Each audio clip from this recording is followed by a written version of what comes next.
to keep and to cherish. Bounty like Sister Marcy Griffiths. Come on. I'd like to kiss you once more. Okay. Just to hold you once more.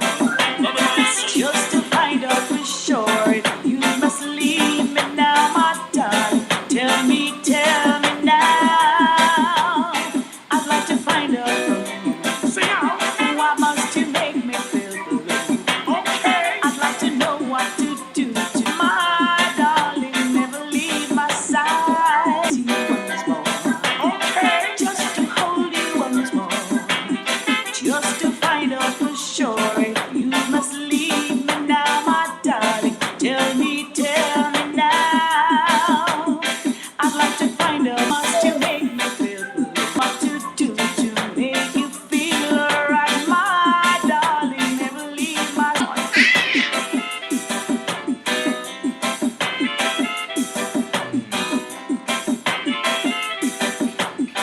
sing out. I'd like to kiss you once more.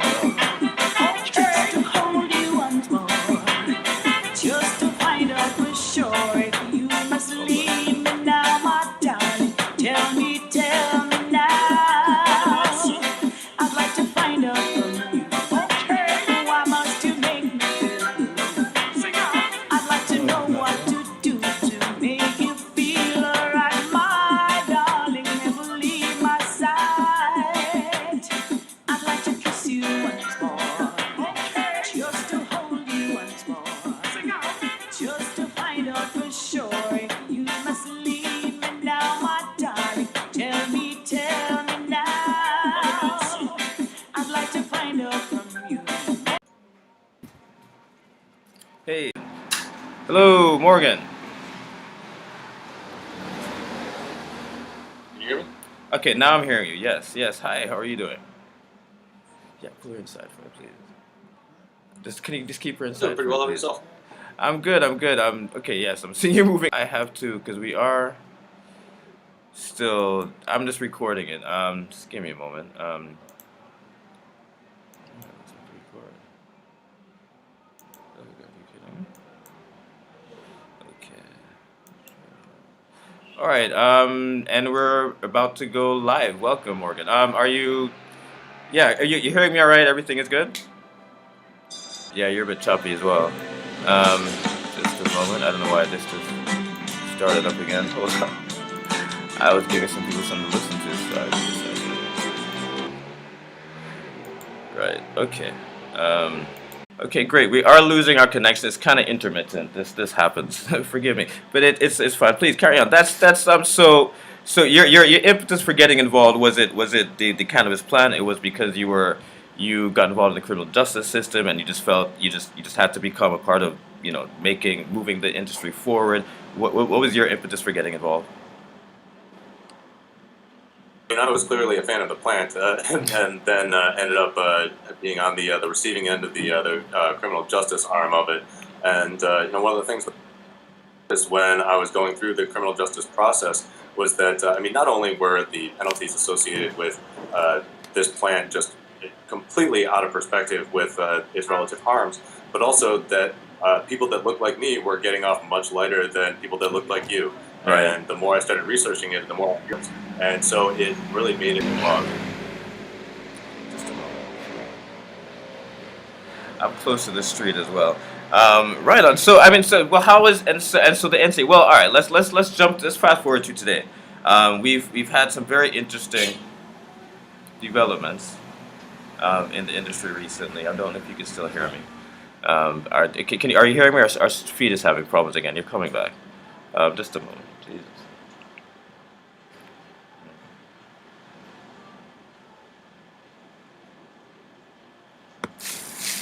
Come on, you did this. You just. Yes, unstable. Oh, come on. Alright, I gotta do something. This is crazy. This is telling me I can't do this at all. I lost Morgan. Yeah, you think? Oh, Jesus have mercy. Is this a systemic problem? Are you still here? Oh, Jesus.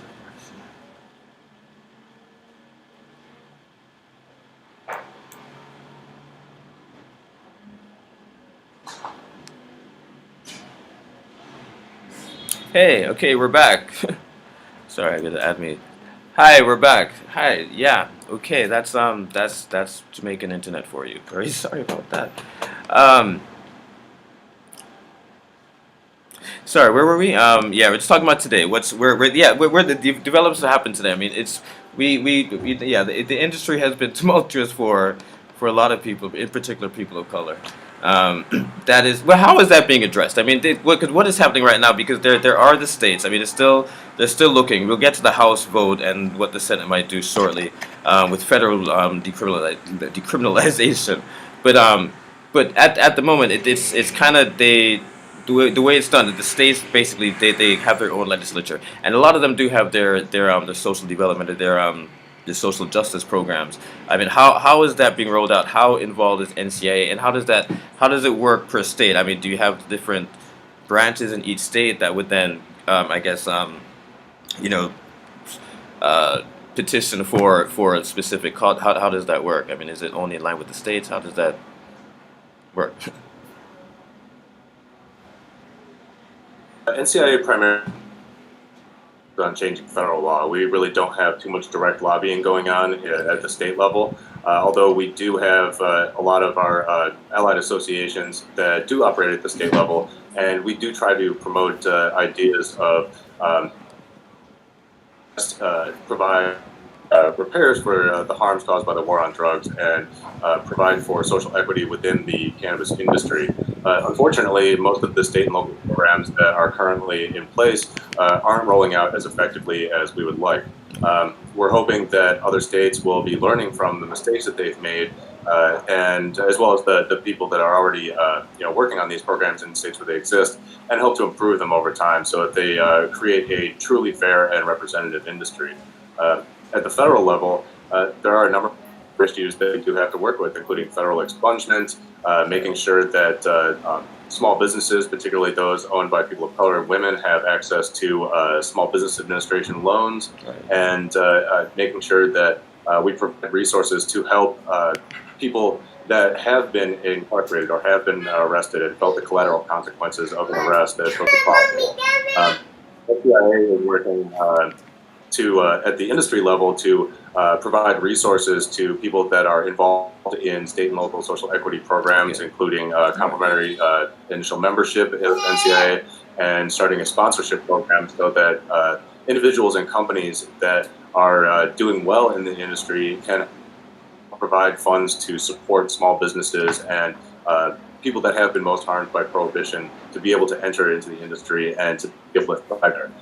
We're also going to have to work on the federal level at issues like barriers to entry, taxation, so that small businesses actually do have a chance to grow and survive in an increasingly competitive industry, but also in an increasingly precarious economy. Right. Well, that too. So, well, let's talk about the economy. Let's look at with the COVID and now, well, the House has put forward a vote. This is very recent. To decriminalize cannabis federally, part of the whole social justice cannabis and the expungement of criminal records and so on. That's a big part of the Democratic platform at this point in time. How do you think things are going to do in the Senate? Well, there's no way that it's going to come up for a vote during the rest of 2020. Excuse me, just a second. Austin, can you please? Depends largely on whether or not Democrats are able to take the Senate seats in Georgia. Yeah. But even then, I think that it might be a little bit of an uphill struggle in the Senate. But things are looking much better. And we're working behind the scenes to try to gain support for comprehensive reforms like the MORE Act, as well as for more incremental reforms, such as the research bill that was just passed by the House this week, as well as the Safe Banking Act, which would allow businesses to more easily access financial services. I think regardless of who controls the Senate, we're looking at a much better chance of incremental reforms getting hearings and potentially vote than we were last year, particularly after how well deeply conservative states like Montana, South Dakota, and Mississippi did at passing both adult use and medical Medical, initiatives. right? This is really a sign for conservative lawmakers that even if they can't get on board with supporting reforms, that they're going to face political consequences for standing in the way of something that is increasingly popular among their base. And demanding within the people. But this is what well this is one thing I don't understand. When did it become a political issue, and why is it such? In this is in Republicans, but in the public it's not that divided. Why is it such a why is it such a divisive issue in the in the Senate? And why why is that? Why is it become politicized when it's so Well, popular? actually, I think it always has been Well, a divisive issue, and it still is, really. When you look at the polling, if you look at it broadly, nationally, in the U.S., public support is at around 68%, according to the most recent polls. But then when you break it down by political party, it's 49% for people that identify as Republicans, and in the the high 80s for people that identify as Democrats. So that political divide is still there, but I thought it was a bit. I thought it was more to the 50s. I thought it was a bit higher for the different Republicans. polls have shown different. Yeah. So it's hovering right at around 50%. But so we've really kind of cracked the nut here when it comes to a majority of Americans total supporting cannabis. But there is significantly less support among people that identify as Republicans. And I think that largely that's a facet of,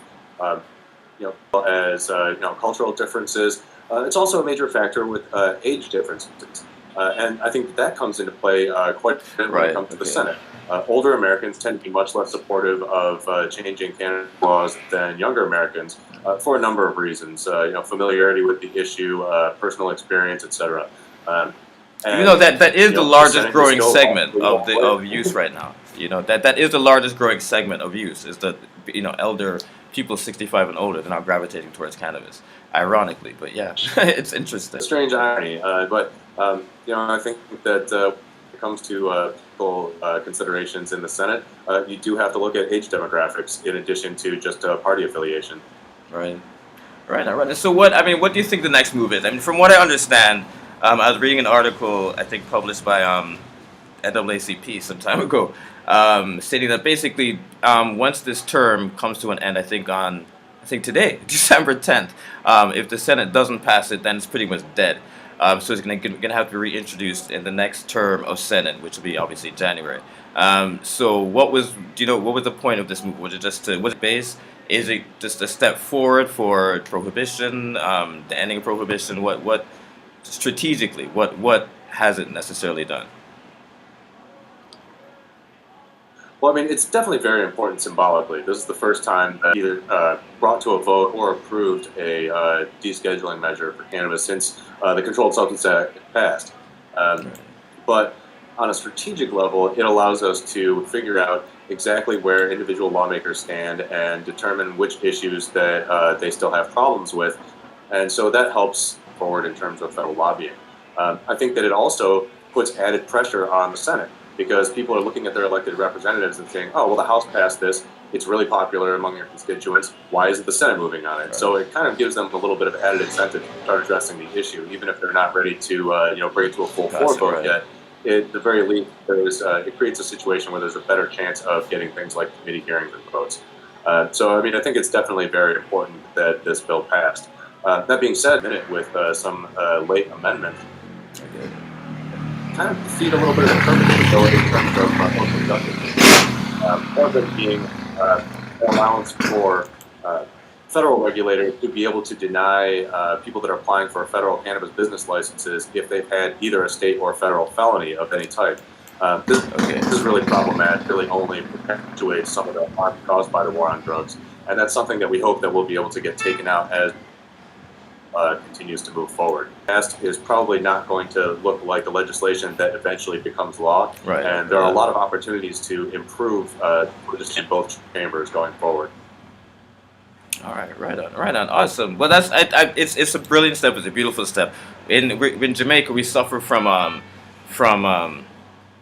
I guess being too small. Size does matter, and and because, well, basically our banking systems are tied to the U.S. federal banking system.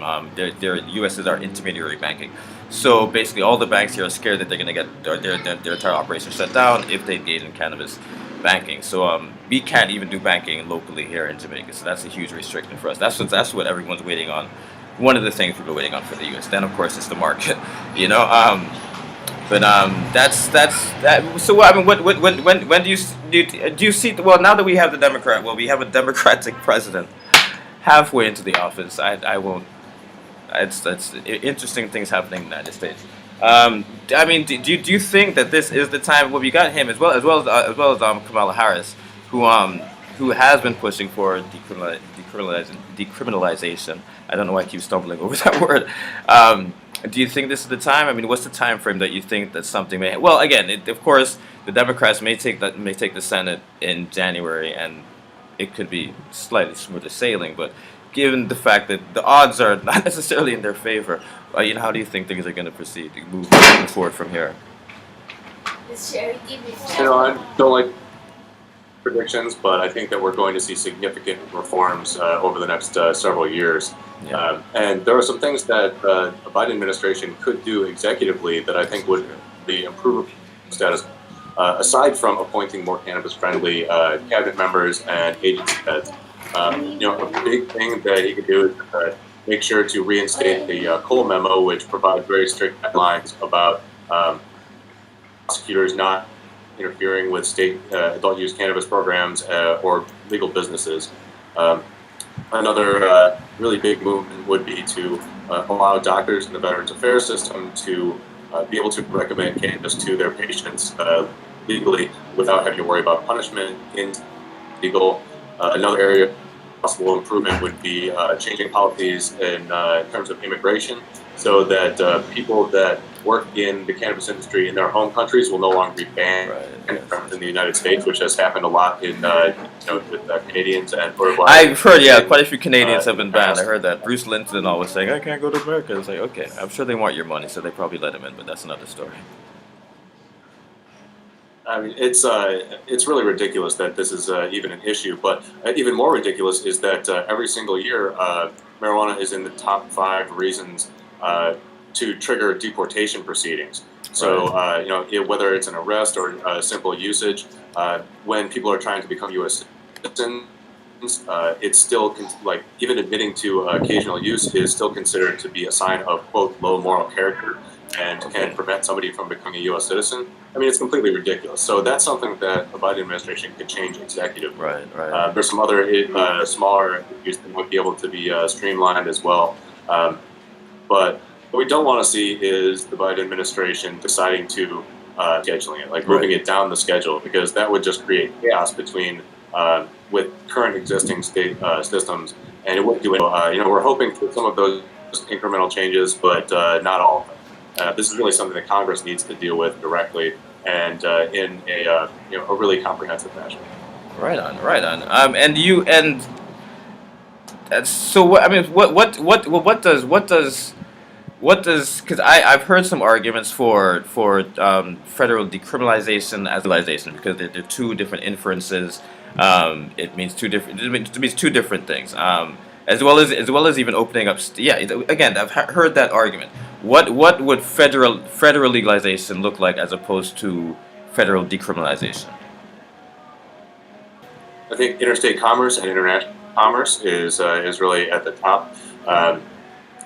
The fact that under simple decriminalization as opposed to descheduling at the federal level would still allow a lot of federal law enforcement to become involved in enforcing cannabis laws, both they want to get away from. There would be no real possibility for any sort of federal regulatory structure or creating uniformity between the states.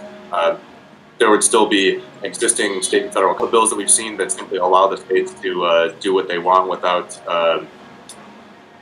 don't deal with things like or reinvesting in the communities that have been most harmed by the war on drugs. So, I mean, we really want to move towards comprehensive descheduling that has restorative point. So what does that look like? I mean, is it just more black and brown people on boards or in as C-suite members token characters? I mean, what does that look like? Whole social justice with through the cannabis industry in Jamaica as one of the ways to reform it. You know, that look like through the NCIA, I guess, through your eyes. Yeah, there's a lot of different opinions about that, but I mean, clearly, with making sure that we help repair the harms that were done, which means expungement, Right, of course. putting money into programs that help people make up for lost time while dealing with the collateral consequences of arrest, let alone if they were in prison. Right. Reinvesting in the communities that had really high arrest rates and high rates of being targeted by law enforcement. Right. It means not only just equity participation, but equity ownership in companies. It means equal access to capital, as well as beneficial access to capital to make up for the disparities in generational wealth that were prevented in brown communities because of the effects of the war on drugs. It means cannabis tax revenue being used to fund community reinvestment and cannabis industry training programs, as opposed to funding law enforcement. I was just about to say you could use it to defund because of this delay. I was about to say we could use it to defund the police, and go into these programs. But yeah, it was timing was off because of the delay, so it was cool. That's all right. And you're stuck. There are a lot of different aspects to what systems can and should look like. It's fairly complex, but that's why we need more states and more localities to start exploring these and implementing these programs. And we need to make that a focus of our policy changes at every level. But in some ways, you don't. Just a moment.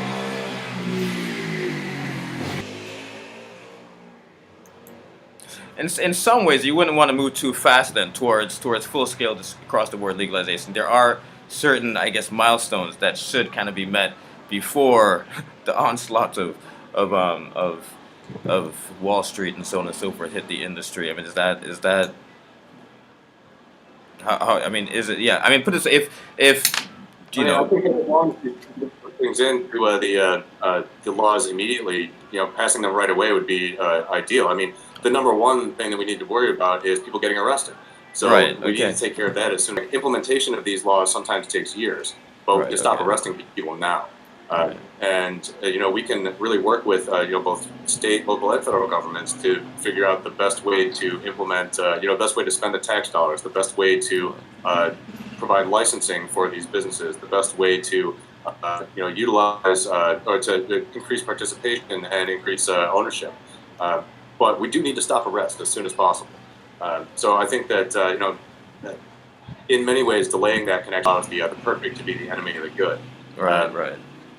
Said, I think that pulling out all the stops immediately could have problematic effects, because speed to market is important of new markets. We absolutely have to make sure that the barriers to entry are low and that there's access to capital for people that had traditionally had not very much access to their angel investors, financial networks.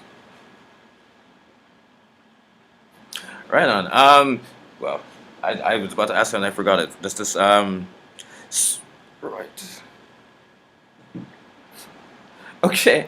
All right. Well, I'm trying to think. All right. So that's cool. So I mean, so what you? So I mean, I'm trying to think. So